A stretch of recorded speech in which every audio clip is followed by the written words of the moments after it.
Gifts under the tree or stockings filled with coal? Time to talk winners and losers here out of Week 16. Joe Musso, Bryant McFadden, Yes, Mac. sir. Let's go with those gifts first and foremost. Your biggest winner on Sunday is who? Oh! He's got Oh! the skull going. Skull Nation, the Minnesota Vikings, they're my biggest winner, and here's why. First and foremost, they were playing against the Seattle Seahawks. In Seattle, a place they haven't won since 2006. They lost the last 5 straight games there in Seattle, so clearly Seattle has not served them any home cooking when they visited them. But get this, today they showed up big time. Sam Darnold, outstanding day, 246 yards, 3 touchdowns, 2 to Jettas. Justin Jefferson was grittying up and down in the end zone. And why this game was significant in terms of winning, of course, when you look at the Minnesota Vikings, they're currently sitting at 13-2. But if they win out, Joe, viewers, I will repeat this once again. If they win out, they not only win their division in the NFC North, but they will have the #1 seed in the NFC, meaning first round bye, meaning everything through the playoffs, in the playoffs, they have to go through Minnesota. Oh! Oh. Oh! It's lower. It's oh. No, I like how I say oh. Well, I like what the Minnesota Vikings are doing right now. A big win on the road, tough place to play, and as you said, in control of their destiny, a date with destiny. Can we do it together in unison? Those are. Oh! Oh! I don't know how you're doing that in a double-breasted right now. Right. I got abs. There's more work to be done here. That is our biggest winner coming out of this one. And it's a complex game we play here, winners and losers, because sometimes you win and you're the biggest loser. Your biggest loser is who? Well said, because my biggest loser today actually won their game, and that's the Las Vegas Raiders.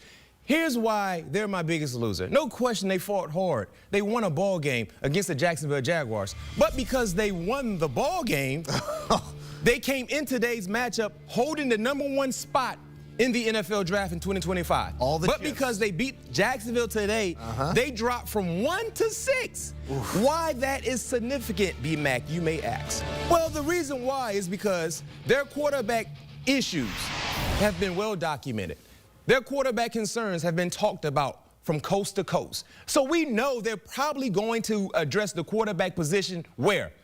In the draft. And when you look at this year's crop of quarterbacks that will be in the draft, this is not a deep quarterback class. We all know about Cam Ward. We all know about Shedeur Sanders. One thing we know about both of those players, they probably will be going by pick 2. Depending on who's selecting 1 and 2. And if you're outside the top 5, it's going to be hard for you to select one of those guys being at number 6. So yes, pop the champagne bottle, go ahead and play some craps, blackjack. The Raiders won. But when you actually think about it, did the Raiders really win? I think not.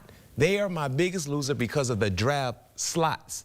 They failed to beating the Jacksonville Jaguars. And if you see it as the immediate need and you love one of those 2 quarterbacks, that's big-time capital to climb back up from 6 it's gonna cost you. to 1. There is a big log jam there at 3-12. The Pats, the Jags, the Titans, the Browns, the Raiders.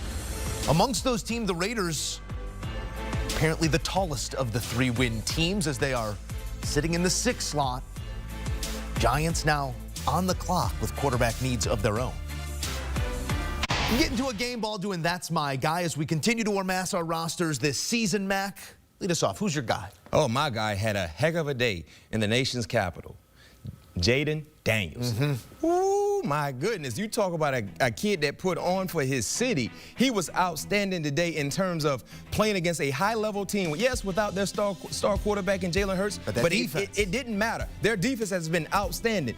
Battle-tested, threw 2 interceptions, yet and still did not allow that to stand in front of him. He put that behind him, came back, dropped 5 touchdowns in a game where they needed to win. The first Washington Commander quarterback to throw 5 touchdowns since Mark Rippon, going back to 1991. Joe, what were you doing in 91?